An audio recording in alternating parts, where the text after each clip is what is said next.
жайсыз күн. Сабақтың мақсаты анық айтылған сөзді тыңдап, қысқаша жазба жасау және нақтылау мақсатында сұрақтар құрау. Бейтаныс сөздер мен сөз тіркестері бар мәтіннің мағынасын мәтінге қатысты анықтап түсіну. Ал енді оқушылар жаңа сөздермен танысамыз. Тыңда, қайтала, жаттап ал. Сөздік дәптерге жаз. Слушай, повтори, выучи, напиши словарь.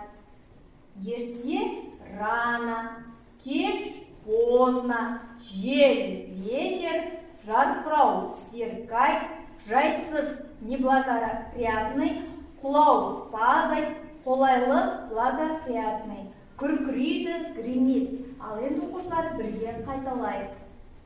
Ерте рано. Ерте рано.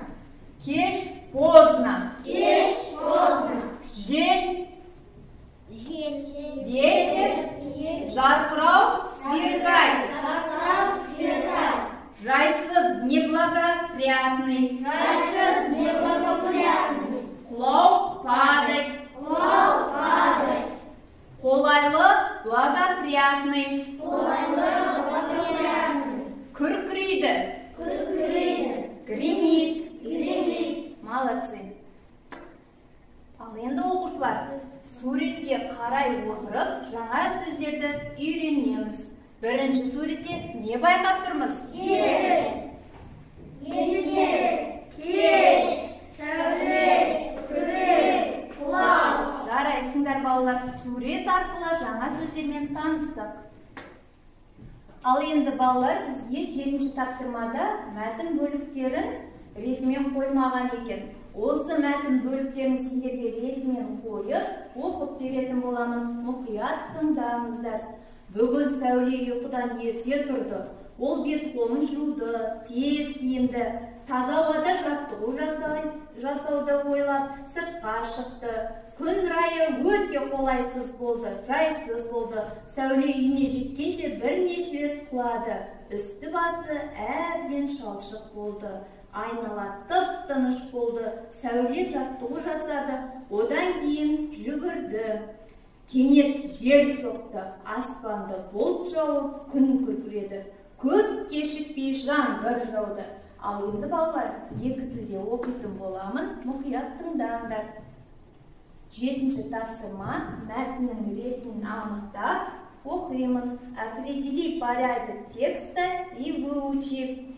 Бүгін сәуле ұйқыдан ерте тұрды. Сегодня сәуле проснулся рано. Ол беті қолын жуды, тез киінді.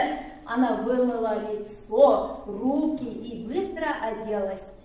Таза ауада жаттығу жасауды ойлап, сыртқа шықты. Она вышла погулять на свежем воздухе.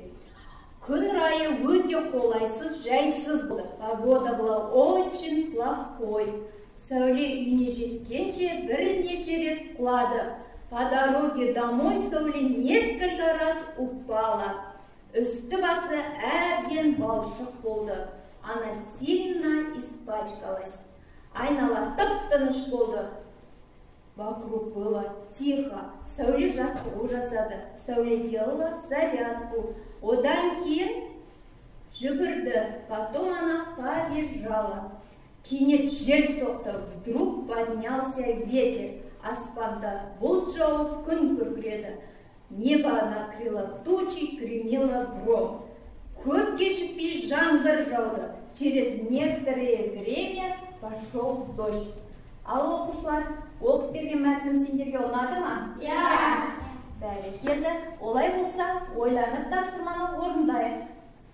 Қандай табиғат құбылыстары туралы мәтінде айтылды? Күн ашық, жел соқты, күн бұлыңды, күн күркіреді, жаңбыр жауды. Ал балалар, қар жауып аяз болды ма? Жоқ. Дұрыс айтасыңдар. Енді айтылым мәтіні бойынша сұрақтар қоямын. Сұраққа белсенділік танытып жауап береміз. Жарай ма? Ja. Бүгін кім ерте тұрды? Сәуле. Сәуле. Ол не істеді? Жаттығу жасады. жаттығу жасады. Сәуле қайда шықты? Далаға шықты. Айнала қандай болды? Кенет не болды? Ауа райы бұзылды. Жарайсыңдар. Күн райы қандай болды? Неліктен? Ауа райының өзгеруіне байланысты. Жарайсыңдар. Ал енді балалар, бүгін ережеге шолу жасайық. Сын есімнің шырайлары, бүгін біз 3 шырайды өттік. Енді 4-ші шырай, күшейтпелі шырайды бүгін өтетін боламыз. Алдымен ережесіне мұқият назар салып тыңдап алыңдар. Кейін тапсырма орындайтын боламыз. Белгілі бір сындық белгінің бір нәрседен өте артық не аса кем екендігін білдіретін шырайдың түрі қандай шырай екен? Күшейтпелі шырай. Күшейтпелі шырай. Жарайсыңдар. Негізгі сын есімдердің алдында күшейткіш буынның қосарлану арқылы жасалатын болса, бізде бұл қандай шырай болады? Сапалық сын есімдердің алдына күшейткіш буындардың үстелуі арқылы сапалық негізгі сын есімдерге өте, тым, аса, ең, тіпті, нағыз, нақ, шымқай, орасан, ыңғай, кілең сияқты күшейткіш үстеулердің тіркесі арқылы жасалады. Күшейткіш буындар сын есімнің алғашқы буыны П дыбысына бітеді.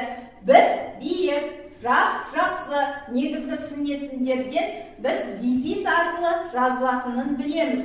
Тек ақ, көп сөздерді күшейтіп буын үстелгенде әппақ, ақ емес, әппақ болып айтылады.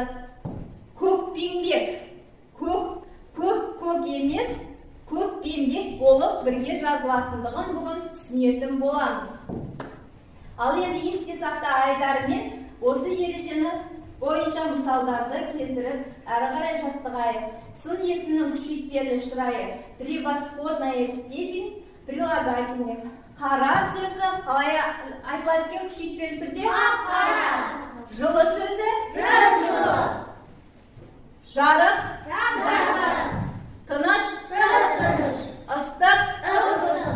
Айнала? Тыныш. Күшейтпелі шырайда, иә? Айнала тыныш сөзін күшейтіп айтамыз. Айнала жылы. Күн жылы. Жарайсыңдар. Енді анықтайық, сендерге мен сөйлемді оқып беремін. Сендер салыстыра отырып, күшейтпелі шырайда айтып бересіңдер. Салқын жел соқты. Таңертең күн ашық болды. Айнала жарық тыныш болды. Күн суық болып кетті. Үйдің іші жылы болды. Жарайсыңдар оқушылар. Деп аталады. Жазылым тапсырмасы 55-ші беттегі екінші тапсырма. Қажетті сөздерді қойып, сөйлемді көшіріп жазасыңдар. Вставь нужные слова и перепиши предложение. Ал енді сендерге бірінші сөйлемді оқып, қалай жазылу керек екенін түсіндірейін. Мен бүгін көп нүктенің орнына қажетті сөздер бар. Жаңбыр, құлады, ерте, күркіреді жел. Осы қажетті сөздердің бірін көп нүктенің орнына қоямыз. Мен бүгін ерте тұрдым. Бәрекелді, сабаққа кешікпей бардым. Дәл осылай қалған тапсырмаларды қажетті сөздерді қоя отырып жазамыз. Мен, міне, кеш болды. Жаңбыр әлі жауып тұр. Жарайсыңдар. Солтүстіктен салқын жел соқты. Жел соқты. Күн күркіреді, дауыл соқты. Ауылдағы ағаштар құлады. Жарайсың, өте жақсы, Жанарыс дұрыс жауап бердің. Жаңбыр жауып, күн күркіреді. Өте жайсыз күн болды. Бәрекелді. Бірінші тапсырма осылай орындалады. Енді төртінші тапсырмаға назар салып қараңдар. Ол бізде 55-ші бетте А нұсқасы. Берілген сын есімдерді күшейтпелі шырайда жазу. Напиши прилагательные в превосходной степени. Сары, Сары. Дәл осындай 5 сөз сөзді беремін. Осы 5 сөзді күшейтпелі шырайдан жазамыз. Қоңыр. Қоңыр. Әдемі. Әдемі. Таза. Таза. Жақын. Жақын. Салқын. Салқын. Бәрекелді оқушылар, бүгінгі сабақты түсіндіңдер деп ойлаймын. Дәптерімізге берілген тапсырмаларды орындаймыз.